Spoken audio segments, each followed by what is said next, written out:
Émancipation ou travaux forcés? Faut-il rendre obligatoire un service citoyen pour tous les jeunes? C'est le match de la semaine.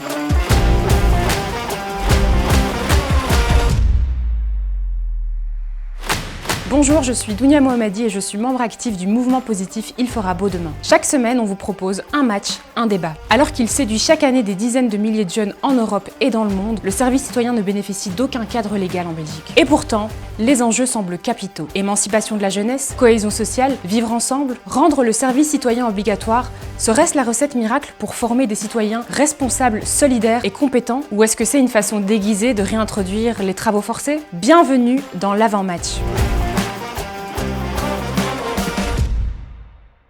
Le service citoyen permet à des jeunes âgés de 16 à 30 ans de suivre un programme à temps plein de longue durée entre 6 mois et 1 an dans des activités et des services d'utilité collective. Cette mission peut se faire dans différents domaines. Aide à la jeunesse, aux personnes âgées, protection de l'environnement. Les jeunes participants reçoivent une formation favorisant leur développement personnel, l'acquisition de nouvelles compétences, mais aussi et surtout expérimentent de façon active leur rôle de citoyen. Durant toute la durée de cette mission, les jeunes bénéficient d'un statut dédicacé ainsi que d'une rémunération qui doit leur permettre de subvenir à leurs besoins.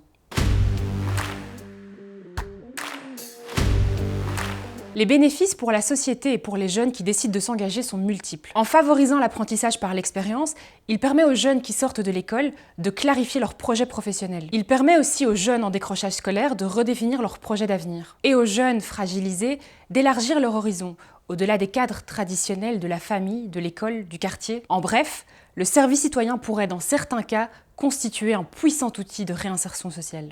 En termes de développement personnel, le service citoyen serait une opportunité de pouvoir développer certaines compétences humaines, ce qu'on appelle les soft skills. Elles sont aujourd'hui indispensables sur le marché de l'emploi. On parle par exemple du leadership, de la capacité d'adaptation à un nouvel environnement, du travail en équipe ou encore de la communication. Enfin, au niveau humain et sociétal, certains programmes de service citoyen permettent de développer une conscience solidaire, citoyenne et responsable. Les jeunes qui décident de s'engager ont la possibilité de s'ouvrir à d'autres milieux socioculturels, mais aussi de se sentir utiles. S'il devenait obligatoire en Belgique, le service citoyen concernerait approximativement 125 000 jeunes chaque année. Le rendre obligatoire répondrait à des besoins sociétaux importants alors que le modèle économique actuel n'y parvient pas. L'accompagnement des personnes âgées par exemple, la question des migrants. Cette obligation créerait aussi de nouveaux emplois pour pouvoir assurer l'encadrement de ces jeunes. Et ce serait, enfin, une solution pour combler le manque de travailleurs dans certains secteurs en pénurie. Le service citoyen obligatoire permettrait d'améliorer l'équité entre les jeunes du pays, qu'ils soient issus de milieux défavorisés ou de familles plus privilégiées. Il serait la clé pour aboutir à une meilleure mixité sociale et culturelle. Enfin, le service citoyen est très souvent perçu comme une formation au civisme et une école de la vie pour des jeunes en perte de repères.